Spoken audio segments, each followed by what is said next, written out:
Ikaze kuri Rwanda Nordic TV ni televiziyo ikorera mu majyaruguru y'Uburayi. Nge muri kumwe nitwa Gatete Olivier, nkaba ndi mu gihugu cya Denmark. Uyu munsi rero ngarutse ngira ngo mbagezeho amakuru atandukanye abacicikana hirya no hino, yaba ku mbuga nkoranyambaga ndetse kuri za Facebook na Twitter.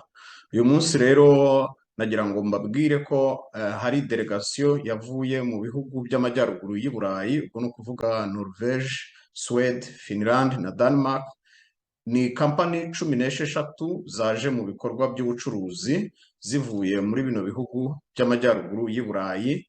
Baje mu bucuruzi butandukanye, harimo kampani zikora ibijyanye no kubaka, kampani zikora ibijyanye n'ibishushanyo mbonera byagenewe kubaka imijyi igezweho, n'ibindi bijyanye na kampani bari bafite. Yari insanganyamatsiko ijyanye no kubaka umujyi uri green city.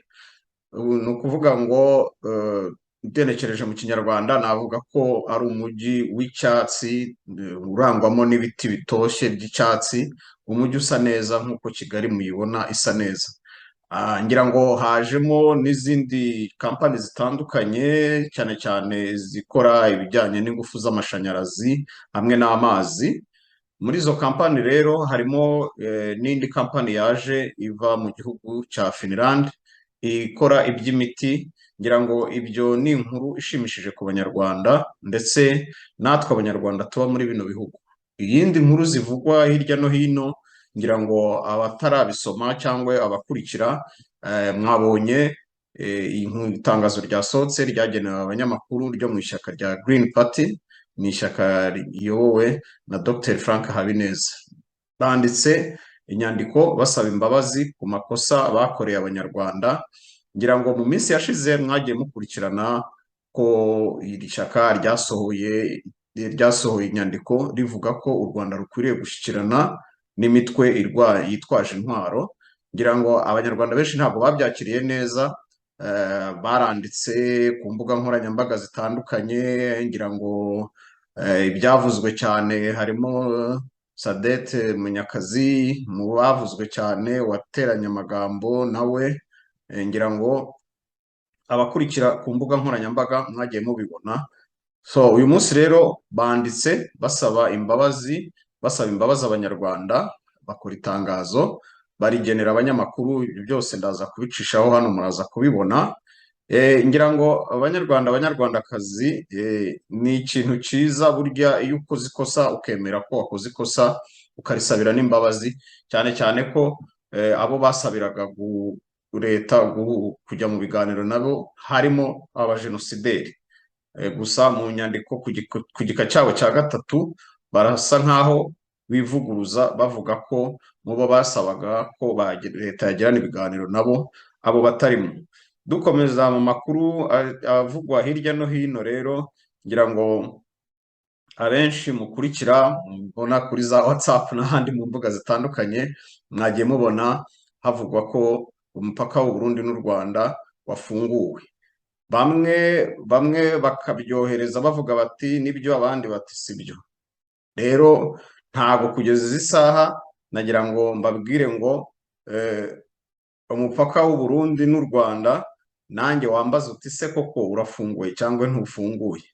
Tubitega amaso, igisubizo ntacyo nzi kugeza izi saha. Bamwe barabyemeza abandi bakabihakana. Reka twicare hamwe dukurikira turebe. Gusa iyo bivuzwe kenshi gutya usanga hari kibiri inyuma, cyane cyane ko hari ababyiteguye bumva bakumburanye gusura imiryango yabo n'ibindi bitandukanye. Mu yandi makuru kandi haravugwa itandukana cyangwa ishwana ry'umutwe witwaje intwaro wa gisirikare wakoreraga mu gihugu cya Congo wa FLN uyobowe na Lieutenant General Habimana Hamada. Mu itangazo ryashyizwe hanze n'igihugu cya Repubulika Iharanira Demokarasi ya Congo, bavuga ko yashyizwe n'icyitwa ngo Division des Actions Humanitaires et Solidarité Nationale. Bavuga ko mu ijoro ryo kuwa 13 hari ahagana saa 1:15 aribwo groupe imwe y'abasirikare yateye umuyobozi wayo, bikabaviramo bamwe gupfa abandi guhunga. Mu guhunga rero biciyemo ibice bibiri. ariko haza kuvamo n'igice kimwe cyari kirimo abasivile nacyo gifata iyindi nzira.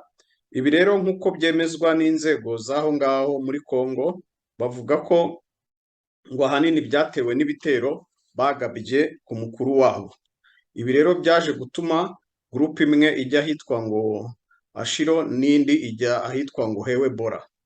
Aha rero ngira ngo ni muri sekiteri ya Rurenge, ni ahantu hanini cyane hari impunzi zitandukanye z'abanyarwanda zigera ku bihumbi 7.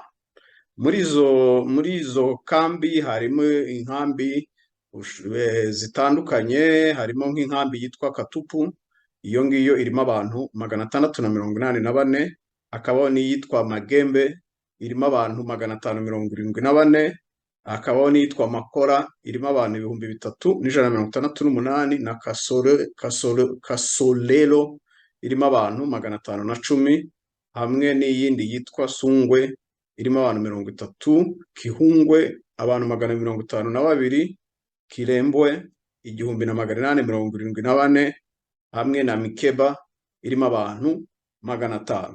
Ngira ngo abo bantu murumva ko ari impunzi nyinshi. Nagira ngo mbibutse ko izi mpunzi zose ziba zarafashwe bugwate n'iyi mitwe yitwaje intwaro ya gisirikare ikorera muri Congo. Ngira ngo murabyibuka ko Congo ihora ishinjwa n'igihugu cy'u Rwanda gufatanya n'iyi mitwe yitwaje intwaro. Ngira ngo rero mwabyumvise ko basubiranyemo ibyabo ko bitameze neza. Ngira ngo hari n'impunzi zimwe zatangiye no gutaha mu Rwanda, harimo n'abatanze ubuhamya bavuga ko bicwaga iyo bamenyaga ko utekereza gushaka kujya mu gihugu, ushaka kujya mu Rwanda, bicwaga. Kandi Congo irangiza ivuga mu itangazo ryayo ko ibi byose bikorwa n'abagabo n'abana babo b'izo mpunzi, ko aribo bari guteza umutekano muke. Izo mpunzi nta zindi ni abanyarwanda bahunze muri za 1994. Ku yandi makuru ku Rwanda, Bamporiki yakatiwe n'urukiko, yakatiwe imyaka 4 y'igifungo hamwe n'ihazabu y'amafaranga y'u Rwanda miliyoni 60 y'amanyarwanda. Banyarwandakazi rero, yari wa muhungu wanyu Gatete Olivier, abandi hano mu gihugu cya Denmark. Ari nako mbibutsa abadukunda, abadukurikira, gukora subscribe, mukanda share, ari nako mukora kuri iriya nzogera ya notification kugira ngo mujye mukurikira ibiganiro byacu bya buri munsi. Ciao, murakoze. Umunsi mwiza kandi weekend nziza.